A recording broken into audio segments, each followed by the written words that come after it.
আরো একটা গুরুত্বপূর্ণ জিকে প্র্যাকটিস সেটে তোমাদেরকে স্বাগত জানাই। আজকের এই ক্লাসে আমরা দেখব কিছু ভীষণ গুরুত্বপূর্ণ প্রশ্ন, যে প্রশ্নগুলো খুব বাছাই করে নেওয়া হয়েছে এবং বিভিন্ন পরীক্ষায় কিন্তু এগুলো বারবার আসতে দেখা গেছে। তো আমরা যাচাই করে নেব কার কত স্কোর হলো, সেটা তোমরা অবশ্যই কমেন্ট করে জানাবে কতগুলো কোশ্চেন তোমরা পারলে। চলো আমরা প্রথম থেকে কোশ্চেনগুলো দেখে নিই।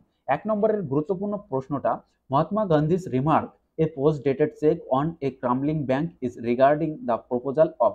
মহাত্মা গান্ধী কোন প্রস্তাবের উপর ভিত্তি করে এই কথাটা বলেছিলেন, কোন প্রস্তাব সম্পর্কে বলেছিলেন? যে একটা ফেল পড়া ব্যাংকের আগাম তারিখের চেক। তো এটা বলেছিলেন তিনি ক্রিপস মিশন সম্পর্কে। এখানের একটা ইতিহাস আমরা জানবো। সময়টা তখন 1942 সাল, দ্বিতীয় বিশ্বযুদ্ধের সময়।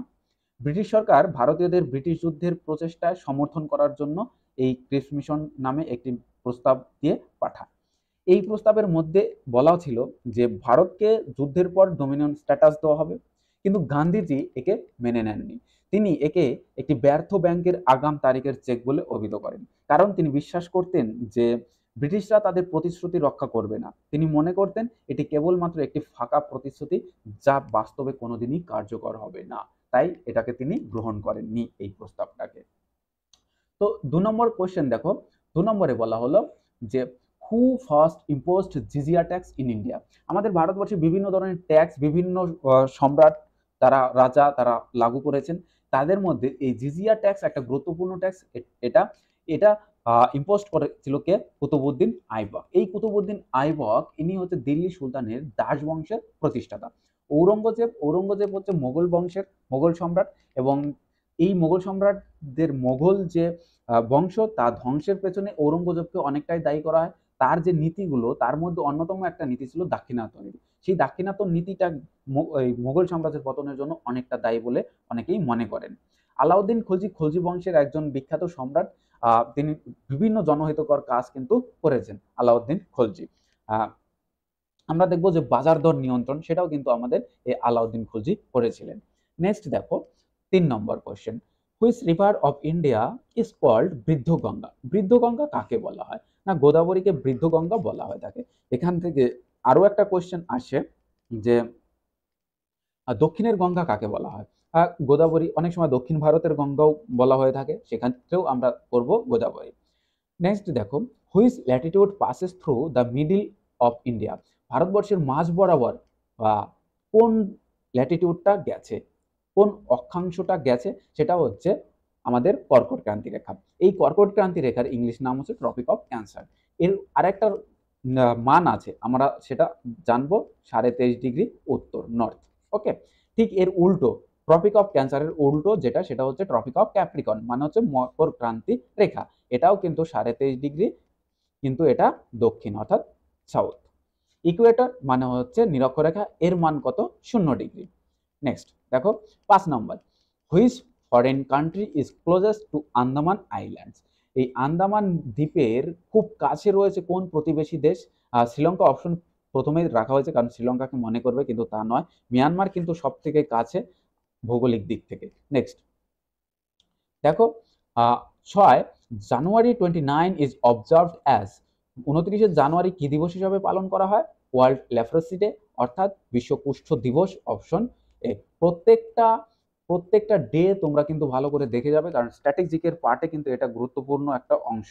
ওকে, সরস্বতী সম্মান is given annually for outstanding contribution to.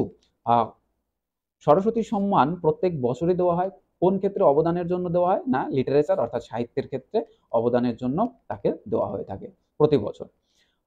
What colour does yellow and green make? Yellow এবং গ্রিন মিলে কোন কালারটা তৈরি করে? না, লাইম কালার তৈরি করে। অনেকবার এই কোশ্চেনটা আসতে দেখা গেছে। ৯, দেখো এটা VVI question. The famous rock garden is located in which city? বিখ্যাত রক গার্ডেন কোন শহরে অবস্থিত? এটা চণ্ডীগড়ে অবস্থিত। জয়পুর, জয়পুর রাজস্থানে, লখনৌ উত্তরপ্রদেশে। সিমলা কোন রাজ্যে? তোমরা কমেন্ট করে জানাও। ১০ দেখো, ১০এ বলা হলো who is the guardian of fundamental rights enumerated in Indian constitution? ভারতীয় সংবিধানে ফান্ডামেন্টাল রাইটের অর্থাৎ মৌলিক অধিকারের অভিভাবক হিসাবে কাকে বিবেচনা করা হয়, কাকে বলা হয়? না, সুপ্রিম কোর্টকে বলা হয়। Supreme court. এই ফান্ডামেন্টাল রাইট, মৌলিক অধিকার কোন দেশ থেকে নেওয়া হয়েছে? এটা নেওয়া হয়েছে ইউএসএ থেকে, অর্থাৎ ইউনাইটেড স্টেটস অফ আমেরিকা থেকে। আর এখান থেকে আরেকটা কোশ্চেন আছে ফান্ডামেন্টাল ডিউটিস, সেটা কোথা থেকে নেওয়া হয়েছে? ইউএসএসআর, অর্থাৎ সোভিয়েত রাশিয়া থেকে। 11 নাম্বার দেখো, the first law officer of the government of India is the প্রথম যে ল অফিসার ভারত সরকারের, তিনি কে? তিনি হচ্ছেন অ্যাটর্নি জেনারেল। ঠিক একইভাবে যদি রাজ্যের ক্ষেত্রে বলা হয় the first law officer of a state of India is, তাহলে উত্তর কি হবে? তখন উত্তর হয়ে যাবে অ্যাডভোকেট জেনারেল। ওকে, নেক্সট আমরা দেখব, দেখো what is the standard room temperature in kelvin? Kelvin স্কেলে একটা ঘরের স্বাভাবিক তাপমাত্রা কত? 98 কেলভিন, অপশন এ সঠিক উত্তর। 13 নম্বর দেখো, the working principal of A washing machine is. আমরা যে ওয়াশিং মেশিনগুলো ব্যবহার করি, এই মেশিনগুলো কোন কার কার্যপ্রণালীর উপরে ভিত্তি করে তৈরি? কিসের উপর ভিত্তি করে কাজ করে? কোন নীতি, কোন প্রিন্সিপালের উপরে? এটা হচ্ছে সেন্ট্রিফিউগাল। সেন্ট্রিফিউগাল যে প্রিন্সিপাল, তার উপরে ভিত্তি করেই এটা কাজ করে। নেক্সট নাম্বার 14 বলা হলো, দেখো Holkar trophy is associated with which sports? কোন খেলার সঙ্গে হোলকার ট্রফি সংযুক্ত রয়েছে? সেটা হচ্ছে ব্রিজ খেলার সঙ্গে। এই ফুটবল খেলায় 11 জন প্লেয়ার লাগে। ফুটবল খেলা প্রথম চালু হয়েছিল ইংল্যান্ডে। হকি খেলায় 11 জন প্লেয়ার লাগে এবং হকির জাদুকর বলা হয় ধ্যানচাঁদকে। এই হকি খেলায় 3 বার কিন্তু অলিম্পিকে মেডেল নিয়ে এসছে ভারত, আমাদের দেশ। নাম্বার 15 দেখো, বলা হলো the famous book the daughter of east is written by. The daughter of the east, এই গ্রন্থের লেখককে? Mrs Benazir Bhutto, option A সঠিক উত্তর। তো বিভিন্ন গ্রন্থ থেকে কিন্তু বই আসে, বায়োগ্রাফি, অটোবায়োগ্রাফি থেকে প্রচুর কোশ্চেন কিন্তু আসতে দেখা গেছে। 16 নম্বর দেখো, the purest form of iron is. আয়রনের সব থেকে খাঁটিতম, বিশুদ্ধতম রূপ কোনটা? সেটা হচ্ছে রড আয়রন। কোনটা? Rod iron, option A. দেখো control, CTRL, shift and alter, অর্থাৎ এই যে সিটিআরএল অর্থাৎ কন্ট্রোল, শিফট এবং এএলটি বা অল্টার, এইটাকে আমরা কোন কি হিসাবে ব্যবহার করি বা এটাকে কি নামে আমরা চিনি? কম্পিউটারের কিবোর্ডে এগুলো কিন্তু আছে। তো এগুলোকে বলা হয় মডিফায়ার। কি বলা হয়? মডিফায়ার। এবার অনেক সময় কোশ্চেন আসতে দেখা যায় যে একটা কিবোর্ডে কতগুলো ফাংশন কি থাকে? কতগুলো ফাংশন কি থাকে? এখানে 12টা ফাংশন কি থাকে কিবোর্ডে, তোমরা একটু দেখে নেবে।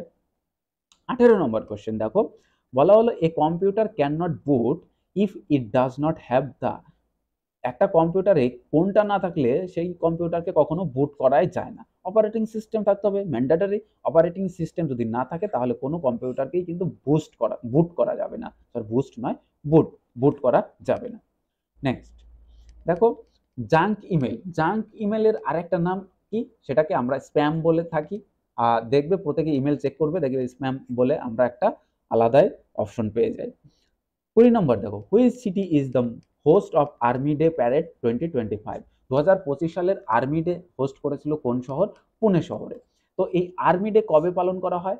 15th of January. 15th of January every ইয়ারে আমরা এই আর্মি ডে পালন করে থাকি। তো প্রত্যেককে ধন্যবাদ ভিডিওটা দেখার জন্য। তোমরা এই 20টা কোশ্চেনের মধ্যে কতগুলো পারলে সেটা অবশ্যই কমেন্ট বক্সে জানাও। আর তোমরা ডিস্ট্রিক্ট কোর্টের মক টেস্ট নেওয়ার জন্য আমাদের সাথে যোগাযোগ করো। ডেসক্রিপশন বক্সে দেখো লিঙ্ক দেওয়া রয়েছে টেলিগ্রামের, তার মাধ্যমে আমাদের অ্যাডমিনের সঙ্গে যোগাযোগ করে এই গুরুত্বপূর্ণ মক টেস্টগুলো অ্যাভেল করতে পারো। চলো দেখা হবে পরবর্তী ভিডিওতে, কথা হবে। ততক্ষণ তোমরা পড়তে থাকো, লড়তে থাকো, ফির মিলেंगे।